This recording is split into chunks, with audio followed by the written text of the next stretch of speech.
ನನ್ನ ತಂಗಿನ ಮದುವೆ ಮಾಡ್ಕೊ, ನಿನಗೆ ಮನೆ ಬೇಕಾ, ಗಾಡಿ ಬೇಕಾ, ಚಿನ್ನ ಬೇಕಾ, ಏನು ಬೇಕೋ ಕೊಡಿಸ್ತೀನಿ, ಜೊತೆ ಆರಾಮಾಗಿರ್ಬೋದು, ನಿನ್ನ ಇಷ್ಟೊಂದು ಕಷ್ಟ ಬಿಡೋಗ್ತಾ ಇದ್ದೀರಲ್ಲ ಹಂಗೆ ಹಿಂಗೆ ಅಂತ ಅಂಶ ತೋರಿಸಿದ್ದಾರೆ. ಅದಕ್ಕೆ ಅಪ್ಪನಿಗೆ ಇವ್ರ ಹತ್ರ ನಾನು ಹೆಂಡ್ತಿನ ಬಿಟ್ಟರೆ ಏನು ಹಿಂಸೆ ಕೊಟ್ಟು ಹೆಂಗೆ ಸಾಯಿಸ್ಬಿಡ್ತಾರೋ ಅಂತ ಭಯ ಆಯಿತು. ಇಲ್ಲ ಅಮ್ಮ, ನನಗೆ ಇಷ್ಟ ಇಲ್ಲ, ನನಗೆ ಕಷ್ಟ ಸುಖ ಅವ್ರ ಜೊತೆ ಬದುಕೊತೀನಿ ಅಂತ ಹೇಳಿದ್ರು. ಆದರೆ ಅದಾದಮೇಲೆ ಸರಿ ನೋಡೋಣ ಏನೋ ಸರಿ ಹೋಗ್ಬೋದು ಅಂತ ಅಪ್ಪನ ವೆಯ್ಟ್ ಮಾಡಿದ್ರು. ಬಟ್ ಏನಾಯಿತು ಅಂದರೆ ಅಪ್ಪ ಮತ್ತೆ ಕೆಲಸಕ್ಕೆ ಹೋಗ್ತಾರೆ. ಅಮ್ಮನಿಗೆ ಪಾಪ ಹೊಟ್ಟೆ ಹಸಿವೆಗೆ ಊಟ ಇಲ್ಲ. ನಾನು ಬೇರೆ ಹೊಟ್ಟೆಲಿದ್ದೀನಿ, ಪ್ರೆಗ್ನೆಂಟ್ ಅಮ್ಮ. ನನ್ನ ಹೊಟ್ಟೆಲಿ ಇಟ್ಕೊಂಡು ಕಷ್ಟ ಬೀಳ್ತವ್ರೆ, ಹಸು ಮೇಯಿಸ್ತವ್ರೆ, ಹುಲ್ಲು ಹೊರಿತವ್ರೆ, ಸೌದೆ ಅರೇಂಜ್ ಮಾಡ್ತವ್ರೆ. ಮನೆಗೆ ದೊಡ್ಡ ಫ್ಯಾಮಿಲಿ. ಮನೇಲಿ ಇರೋರಿಗೆ ಒಂದು 20 ಜನ ಇರೋರು, 20 ಜನಕ್ಕೂ ಒಂದು ಚೊಂಬೆ ತಿಕ್ತಾಯಿಲ್ಲ, ಒಂದು ಲೋಟ ನೀರು ತಿಕ್ತಾಯಿಲ್ಲ. ಅಮ್ಮನೆ ಪಾತ್ರೆ ಉಜ್ಜು, ಅಮ್ಮನೆ ನೀರು ತುಂಬು, ಅಮ್ಮನೆ ಸೌದೆ ಅರೇಂಜ್ ಮಾಡಿಕೊಡು, ಎಲ್ಲ ಅಮ್ಮನೆ ಮಾಡಬೇಕು. ಬೇಯಿಸ್ಕೊಂಡು ತಿಂದು ಪಾತ್ರೆ ಮರ ಗೊಬ್ಬರ ಹಾಕೊಂಡು ಆರಾಮಾಗಿದ್ಬಿಡೋರು. ಹಿಂಗಿರೋವಾಗ ಅಮ್ಮನಿಗೆ ಊಟ ಕೂಡ ಕೊಡ್ತಾ ಇರಲಿಲ್ಲ.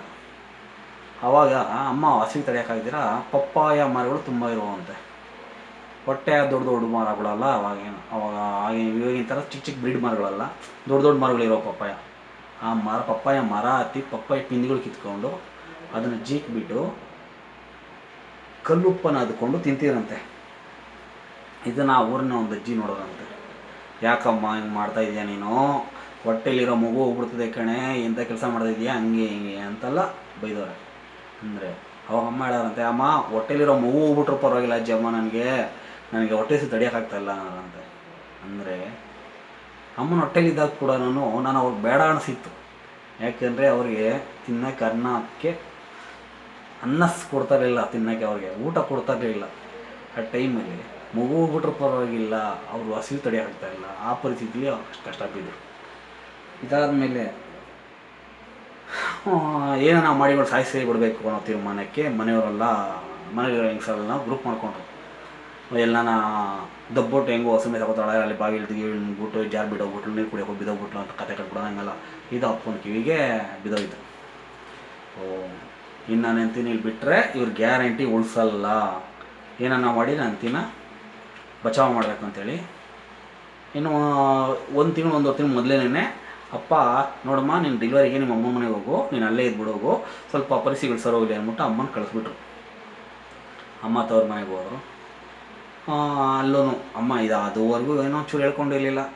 ಗಂಡನ ಮನೆದು ಅಮ್ಮ ಎಲ್ಲೂ ಒಂದು ಚೂರು ಇಷ್ಟೆಲ್ಲ ಅನುಭವಿಸಿದ್ರು ಕೂಡ ಸಹ ಹಿಂಗೆ ಅನುಭವಿಸಿದ್ವಿ, ಹಿಂಗೆ ಅಂತ ಏನು ಹೇಳ್ಕೊಂಡಿರಲಿಲ್ಲ. ಸೊ ಅಮ್ಮನ ಮನೆಗೆ ಹೋದರು. ಅಲ್ಲಿ ಡೆಲಿವರಿ ಮುಗಿಸ್ಕೊಂಡು ಬಂದರು. ಅಷ್ಟರಲ್ಲಿ ಅಪ್ಪನಿಗೆ ಗೊತ್ತಾಗೋಯ್ತು, ಇವ್ರ ಜೊತೆಲಿಟ್ಟರೆ ನನ್ನ ಹೆಂಡ್ತಿನ ಉಳಿಸಲ್ಲ, ಕೊಂದಾಕ್ಬಿಡ್ತಾರೆ, ನನ್ನ ಹೆಂಡ್ತಿ ಮಗನ ಬದುಕಿಸಲ್ಲ ಅಂತ. ಸರಿ ಅಂದ್ಬಿಟ್ಟು ಆಮೇಲೆ ಸಪ್ರೇಟ್ ಮನೆ ಮಾಡಿ ಇಕ್ಕಿದ್ರು.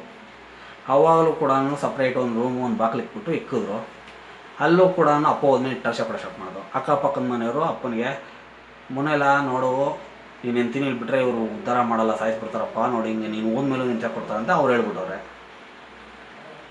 ಆಮೇಲೆ ಅಪ್ಪ ಸರಿ ಇವ್ರು ಸವಾಸನೆ ಬೇಡ ಅಂದ್ಬಿಟ್ಟು ಅದನ್ನು ಬಿಟ್ಬಿಟ್ಟು ಕಾಡು ಥರ ಇದ್ದಂಥ ಒಂದು ತೋಟದ ಜಾಗ ಇತ್ತು. 1.5 ಕಿಲೋಮೀಟ್ರ್ ಊರಿಂದ ಆಚೆ, 1 ಕಿಲೋಮೀಟ್ರು ಕಾಡು ಇದ್ದಂಗಿರೋದು, ಸತ್ತು ಕೇಳೋರು ಇರಲಿಲ್ಲ. ಅಂಥ ಜಾಗದಲ್ಲಿ ಇಲ್ಲಾರ ಸರಿ ಇಲ್ಲೇ ಇಟ್ಕೊಂಡು ಅಂದ್ಬಿಟ್ಟು ಗುಡಿಸ್ಲ ಹಾಕಿ, ಸೆಡ್ ಹಾಕಿ, ಒಂದು ಹೆಂಚ್ಕಿಂಚಾಲಿ ಇಲ್ಲಿ ಹಂಚಿ ಹಾಕಿ ಒಂದು ಸೆಡ್ ಥರ ಮಾಡಿಕೊಂಡು ಅಮ್ಮನ ತಂದು ಅಲ್ಲಿ ಇಟ್ಕೊಂಡು ನೀನು ಮಾಡಾಕು, ನಾನು ದುಡ್ಕೊಂಬತ್ತೀನಿ ಅಂದ್ಬಿಟ್ಟು ದುಡ್ದು ಅಮ್ಮನೂ ಸಾಕೋರು, ಆ ಬೇವಸಿ ಅವ್ರನ್ನೂ ಸಾಕೋರು ಬಿಡಿ, ಅದು ಬೇರೆ ವಿಷಯ. ಅವ್ರು ಕೂಡ ಅಪ್ಪ ಯಾರನ್ನು ಬಿಟ್ಟಿಲ್ಲ. ಹಿಂಗೆ ಸಾಕೋವಾಗಲೂ ಕೂಡ ಅವಾಗ ಅಪ್ಪ ನೈಟ್ ಆ್ಯಂಡ್ ಡೇ ದುಡಿಯೋಕ್ಕೆ ಸ್ಟಾರ್ಟ್ ಮಾಡೋದು. ಯಾಕಂದರೆ ಸಪ್ರೇಟ್ ಮನೆ ಆಗಿದೆ, ಏನೊಂದಕ್ಕೂ ಬೇಕಲ್ಲ ತಗೊಂಡು ನೈಟ್ ಡೇ ದುಡ್ಕೊಂಡಿದ್ರು. ಆವಾಗಲೂ ಕೂಡ ಅಪ್ಪ ನೈಟ್ ಟೈಮನ್ನ ಲೋಡು ಗೀಡೋ ಕೆಲಸಕ್ಕೆ ಹೋಗ್ಬಿಟ್ರೆ ಆವಾಗಲೂ ನೈಟಲ್ಲೆಲ್ಲ ಬರೋದು. ಏನೋ ಕರಿಕಾಗೆ ಮುಂಡೆ ನನ್ನ ಮಗನ ದೂರ ಮಾಡ್ಬಿಟ್ಟೆ, ನನ್ನ ಬಾಮ ಇದೊಂದು ದೂರ ಮಾಡ್ಬಿಟ್ಟೆ, ಕರ್ಕೊಂಬಂಬಿಟ್ಟಿದೀಯಾ, ನೀನು ಹೇಳ್ಕೊಟ್ಟೆ ಮಾಡೋದು, ಹಂಗೆ ಹಿಂಗೆ ಅಂತ ನೈಟಲ್ಲೆಲ್ಲ ಬಂದು ಹಿಂಸೆ ಕೊಡೋದು, ಗಲಾಟೆ ಮಾಡೋದು. ಆಮೇಲೆ ಆಮೇಲೆ ಏನಾಯಿತು, ಹೀಗೆ ದುಡ್ಕೊಂಡಿರ್ಬೇಕಾದ್ರೆ ಅಪ್ಪ ಕಾಯಿಲೆ ಬಿದ್ದೋದು. ಅಪ್ಪನಿಗೆ ಹೆಲ್ತ್ ಇಶ್ಯೂ ಆಗೋಯಿತು, ಕಿಡ್ನಿ ಫೇಲ್ಯೂರ್ ಆಯಿತು, ಜಾಂಡೀಸು, ಅಲ್ಸರು, ಇವೆಲ್ಲ ಅಟ್ಯಾಕ್ ಆಗಿ ತುಂಬ ಸೀರಿಯಸ್ ಆಗಿಬಿಟ್ರು. ಟ್ರೀಟ್ಮೆಂಟ್ ಕೊಡ್ಸೋಕ್ಕೂ ಕಷ್ಟ. ಅಮ್ಮನ ಫ್ಯಾಮಿಲಿಯವರು ತೊಗೊಂಡು ಹಾಸ್ಪಿಟ್ಲಿಗೆ ಅಡ್ಮಿಟ್ ಮಾಡಿದ್ರು. ಪಾಪ ಅವರೇನು ಊರು ದೊಡ್ಡ ಮನುಷ್ಯರು ಕೂಡ ಏನು ಎಕನಾಮಿಕಲಿ ಅಂತ ಇದಿಲ್ಲ, ಅವರು ಕೂಡ ಬಡವರೇನೆ, ಮರ್ಯಾದೋಸ್ಕರ ಕೂಡ ಬಡವರೇನೆ. ಸೊ ಕರ್ಕೊಂಡೋಗಿ ಹಾಸ್ಪಿಟ್ಲಲ್ಲಿ ಅಡ್ಮಿಟ್ ಮಾಡಿದ್ರು. ಆ ಟೈಮಲ್ಲಿ ಡಾಕ್ಟ್ರ್ ಹೇಳೋದಂತೆ ನಮ್ಮ ತಾಯಿಯವರ ಅಪ್ಪನಿಗೆ, ಹಿಂಗೆ ಸಮಪ್ಪ ನೋಡು, ಈ ನಳಿನಂತೂ ಗ್ಯಾರಂಟಿ ಒಂದು 10 ಭಾಗ ಕೂಡ ನಾನು ಕೊಡೋಕ್ಕಾಗಲ್ಲಪ್ಪ, ನಿನ್ನ ಮಗಳನ್ನ ಮೊಮ್ಮಗನ ಚೆನ್ನಾಗಿ ಸಾಕೋಬೋದು ಅಂತ. ಅವಾಗ ಆ ಟೈಮ್ ಕರೆಕ್ಟಾಗಿ ನಮ್ಮ ತಾತ ಇದರಲ್ಲೆಲ್ಲ ಸರು ಮರ ಉಣಿದ್ರಲ್ಲ, ಮರಗಳನ್ನೆಲ್ಲ ಸೇಲ್ ಮಾಡೋರೆ. 48,000ನ 60,000ನ ಯಾಕೇನೋ 48,000-60,000 ಒಳಗಡೆ ಬಜೆಟಲ್ಲಿ ಸೇಲ್ ಆಗಿದ್ದು. ಅವಾಗ 48,000-60,000 ಅಂದರೆ 4-5 ಎಕರೆ ಜಮೀನು ದುಡಿಬೋದಾಗಿತ್ತು. ತೊಗೊಂಬೋದಾಯಿತು ಆ ಮರ ಸೇಲ್ ಮಾಡಿದ ಕಾಸ್ಟ್ಗೆ, ಆ ರೇಟಲ್ಲಿ ಸೇಲ್ ಮಾಡೋರೆ. ಇನ್ನು ಇವನು ನಮ್ಮಪ್ಪ ಹಾಸ್ಪಿಟ್ಲಲ್ಲಿ ಅವರೆ, ಇನ್ನು ಅವನು ಪಾಲು ಕೊಡಬೇಕಾಗತ್ತೆ ಅಂದ್ಬಿಟ್ಟು ಸುಮ್ಮನೆ ಬೇಕಾಗಿದ್ದ ಕಡೆ ಬೋರ್ಗಳಾಕ್ಸಿದ್ದು, ಬೇಕಾಗಿದ್ದ ಕಡೆ ಅಲ್ಲಿನ ಅವ್ರ ಮನೆಗಳು ಆಲ್ಟ್ರೇಷನ್ ಮಾಡ್ಕೊಂಡಿದ್ದು, ಇದು ಅದು ಎಲ್ಲ ಮಾಡಿಬಿಟ್ಟು ದುಡ್ಡನ್ನೆಲ್ಲ ಕಳ್ಳಕ್ಕ ತೋರಿಸಿ ನಮ್ಮ 2ನೇ ದೊಡ್ಡಪ್ಪ ನೆಕ್ಕಿ ನೀರು ಕುಡಿದ್ಬಿಟ್ಟು ಖಾಲಿ ಲೆಕ್ಕ ನಿಲ್ ಮಾಡಿಟ್ಬಿಟ್ರು. ಆಮೇಲೆ ಏನಾಯಿತು, ಅಪ್ಪ ಬೆಡ್ ಮೇಲೆ ಮಲಗಿದಾರಂತೆ. ಒಂದು ಬ್ರೆಡ್ಡು, ಒಂದು ಪ್ಯಾಕೆಟ್ ರಸ್ಕು, ಒಂದು ಕಬ್ಬಿನ ಪೀಸು ತೊಗೊಂಡೋಗಿದ್ದಂತೆ ಪುಣ್ಯಾತ್ಮ. ನಮ್ಮ ಅಪ್ಪನಿಗೆ ಅಂತ ಅವ್ನ ಜೀವನದಲ್ಲಿ ತಂದುಕೊಟ್ಟಿರೋ ಫಸ್ಟ್ ಆ್ಯಂಡ್ ಲಾಸ್ಟ್ ಇದು ಅದೇ ಹೆಲ್ಪು ಬಂದಂತೆ. ನಮ್ಮಪ್ಪ ಕಣ್ಬಿಟ್ಟು ನೋಡೋರೆ. ಅವಾಗ ಕೂತ್ಕೊಂಡು ಹೇಳ್ತಾನಂತೆ, ನೋಡೋ, ಸಾಯಂಗಿದ್ರೆ ನೆಮ್ಮದಿಯಾಗಿ ಸತ್ತೋಗು, ಹೆಂಡತಿ ಮಕ್ಕಳು ಅಂತೆಲ್ಲ ಚಿಂತೆ ಮಾಡಬೇಡ. ನಿನ್ನ ಮಗನ ತಲೆ ಗಟ್ಟಿ ಇದ್ದು ಹಣೆ ಬರ ಇದ್ದು ನಿನ್ನ ಮಗ ಬದುಕದ ಅಂದರೆ ಮಾತ್ರ ಆಸ್ತಿ ಪಾಲು ಕೊಡ್ತೀವಿ, ಇಲ್ಲ ಅಂದರೆ ನೀನು ಹೆಂಡತಿಗೆ ಅಂತ ನಾವೇನೋ ಒಂದು ಚೂರು ಕೊಡಲ್ಲ, ಸರಿ ಆರಾಮಾಗಿ ಸತ್ತೋಗ್ಬಿಡು ಅಂತ ಹೇಳೋದಂತೆ. ಅವಾಗ ಅಪ್ಪ ಕ್ಯಾಕರಿಸಿ ಮುಖಕ್ಕೆ ಎಂಜಿಲ್ನೇ ಒಗ್ಗಿದ್ಬಿಟ್ರಂತೆ. ಅವನ ಮುಖಕ್ಕೆ ಎಂಜಿಲ್ ಒಗ್ಗಿದ್ಬಿಟ್ರಂತೆ. ಆ್ಯಕ್ಚುಲಿ ಅಪ್ಪ ಆಲ್ರೆಡಿ ಅವರು ಮನಸ್ಸಿನಲ್ಲಿ ಸ್ಥೈರ್ಯ ಕಳ್ಕೊಂಬಿಟ್ಟಿದ್ರು. ನಾನೇನು ಬದುಕಲ್ಲ, ನನ್ನ ಕೈಲಿ ಇನ್ನಾಗಲ್ಲ, ನಾನು ಸದೋಗ್ತೀನಿ, ಆಗೋಯ್ತು ನನ್ನ ಆಯಿಸು, ನನ್ನ ಜೀವನ ಮುಗಿಯಿತು ಅಂತ ಡಿಸೈಡ್ ಆಗ್ಬಿಟ್ಟಿದ್ರಪ್ಪ.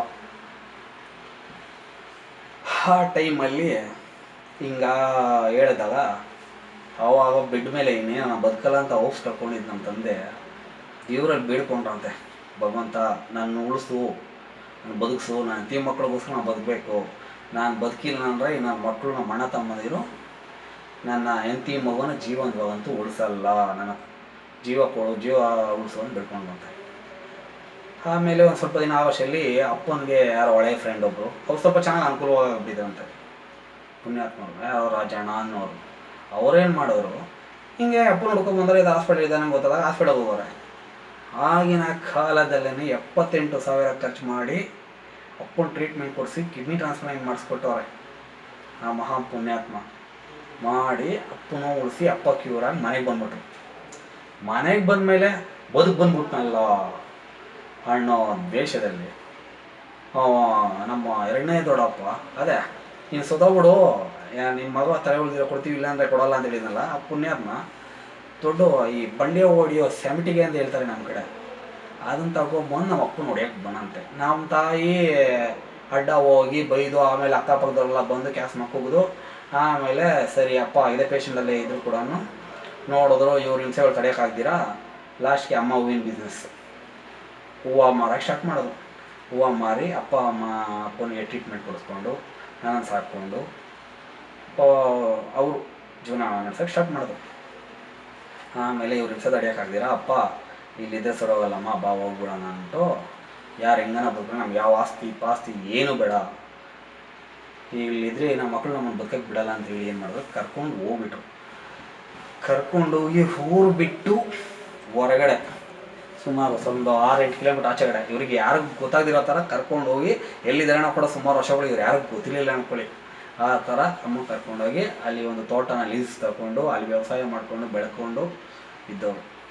ಅಪ್ಪ ಅಮ್ಮ ಬೇಸಿಕಲಿ ಬಂದು ಅನ್ಎಜುಕೇಟೆಡ್ಸ್ ಅಂದರೆ ಅಕ್ಷರ ಬರಹ ಇಲ್ಲ ಅಷ್ಟೇ, ಬಟ್ ಭೂಮಿ ತಾಯಿಗೆ ಮಾತ್ರ ಸಿಕ್ಕಾಬಿಡ ಕಷ್ಟ ಬೀಳ್ತಾರೆ, ಬೆವಸುತ್ತಾರೆ. ಭೂಮಿ ನಂಬ್ಕೊಂಡು ಬದುಕುವಂಥ ರೈತರು ಅಪ್ಪ ಅಮ್ಮ, ಅವರು ಬದುಕಿದ್ರು, ಸಾಧಿಸಿದ್ರು. ನನ್ನನ್ನು ಸ್ವಲ್ಪ ತಕ್ಕ ಮಟ್ಟಿಗೆ ಒಬ್ಬ ಯೋಗ್ಯ ಎಜುಕೇಟೆಡ್ ಮಾಡಿದ್ರು.